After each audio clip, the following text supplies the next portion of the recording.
Hi, friends. Today I'm sharing a new story with you. I hope you enjoy it. The office buzzed with the usual sounds, phones ringing, people typing, quiet conversations, but no one noticed me in my little corner. I was putting together a meeting schedule, boring work, nothing close to what I studied in IT. My dad said it would build character when he gave me the job of company secretary at Chambers Technologies. He believed being humble was the first step to success. Sophia, my brother Harvey, the operations manager, called out. His voice sliced through the noise. Yes, I answered calmly. Tomorrow's meeting agenda? He asked, clearly annoyed.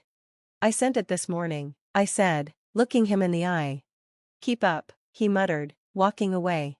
This was my daily life, ignored, underestimated, and not taken seriously, but they didn't know the whole story. While doing my regular tasks, I was secretly building something amazing. After many late nights, I had created an AI system that could improve how the company worked, spotting problems and helping customer service. I called it Zophia, a way to show that I mattered. If no one saw me, at least my work could speak for me. That night, when the office was empty, I stayed behind with just the glow of my screen. I tested my program, and the results were clear. Zophia made everything 62% faster. It could change everything. Still here? A voice said behind me. I turned to see my dad, Michael Chambers, at the door. Yes, I said quickly, hiding my work. He stepped in. Working late won't make you more important. I hesitated, then spoke. I've been working on something. I think it could really help the company. He frowned. What kind of something? An AI system, I started to explain, but he cut me off. Sophia, we don't need you playing around, he said. Stick to your job, don't waste time.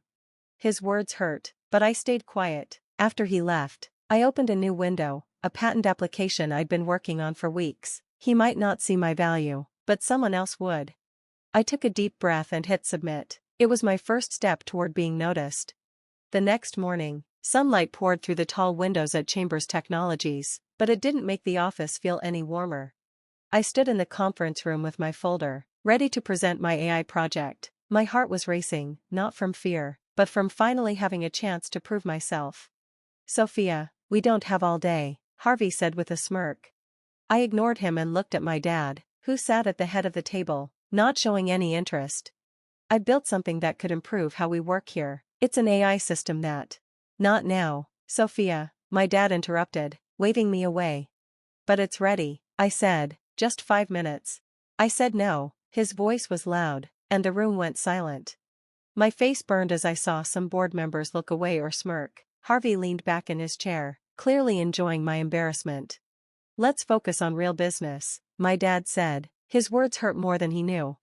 I stepped back and held my folder tightly. As the meeting went on, I realized something. No matter how hard I worked, they would only ever see me as a secretary.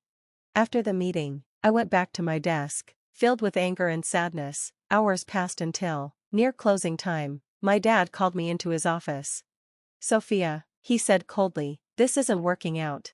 What do you mean? I asked, my voice shaking. You've been here long enough to see this job isn't right for you, he said. It's time to move on. Are you firing me? I asked, stunned. He paused, then nodded. You should find something that fits you better. I couldn't believe it. It felt like more than losing a job. It felt like he was saying I didn't matter. I packed my things and walked out, thinking it was the last time I'd see the building. My hands shook as I called a number I had memorized for weeks. Hello? Came a clear voice. This is Sophia Chambers, I said, steadying myself. I'd like to talk about my proposal to Apple.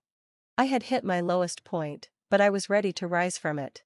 2 weeks later, my phone buzzed on the kitchen counter. I hadn't stopped thinking about what my dad said, even after leaving the company.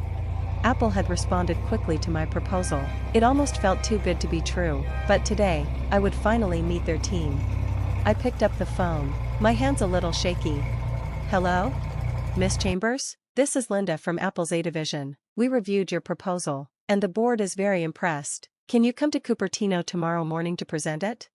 Yes, definitely, I said, trying to sound calm. Great, a car will pick you up at 6 a.m. We'll handle everything. Thank you, I said, heart pounding as I hung up. I felt a mix of nerves and excitement. For years, people thought I was just a secretary. Now, I had a chance to prove him wrong.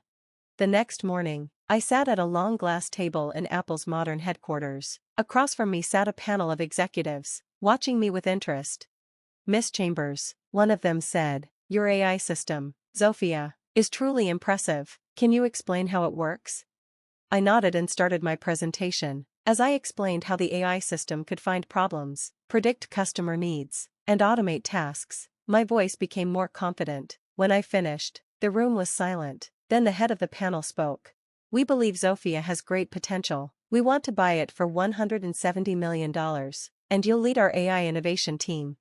The words felt unreal, life-changing. I barely managed to say, "Thank you," as I signed the papers. The room buzzed with congratulations, but a small voice inside me wondered, what will happen when they find out?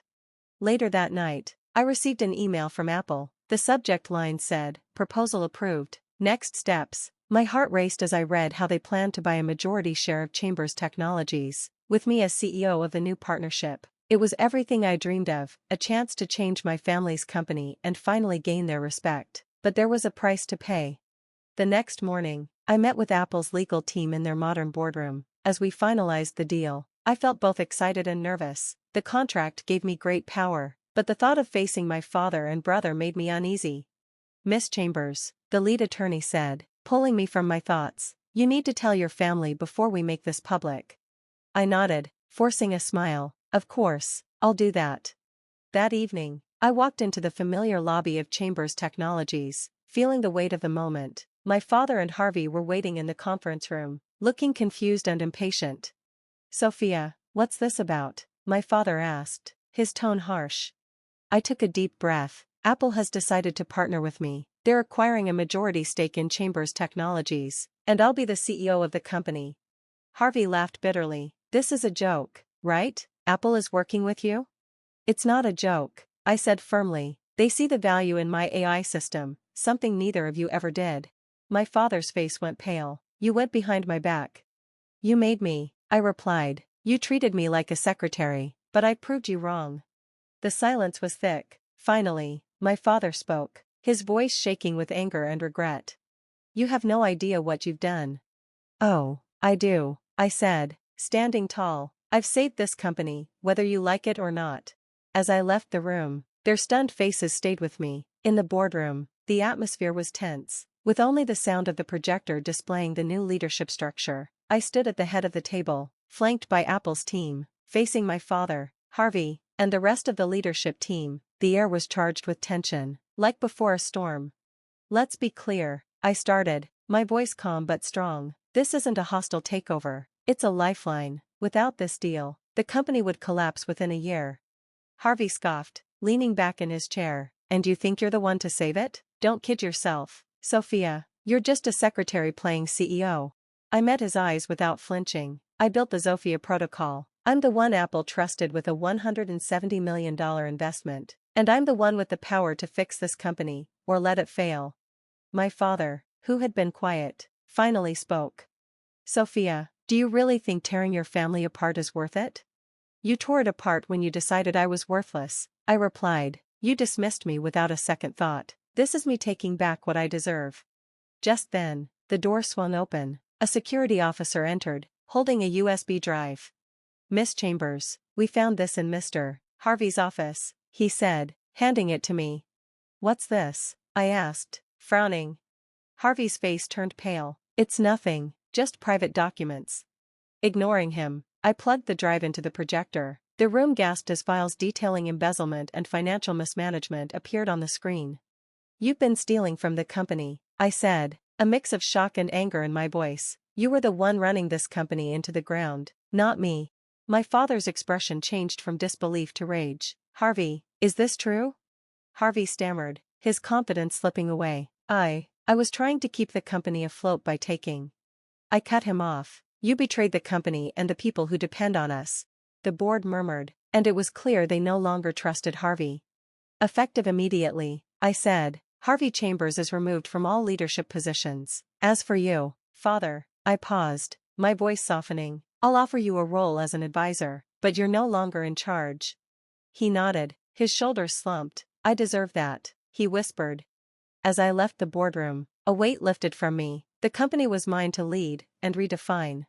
The next day, headlines declared the deal a success. Chambers Technologies, now powered by the Zophia protocol, was a symbol of innovation. As I sat in my new office, overlooking the city, I realized this victory wasn't just for the company, it was for me. I had earned the respect I deserved, and no one could take it from me.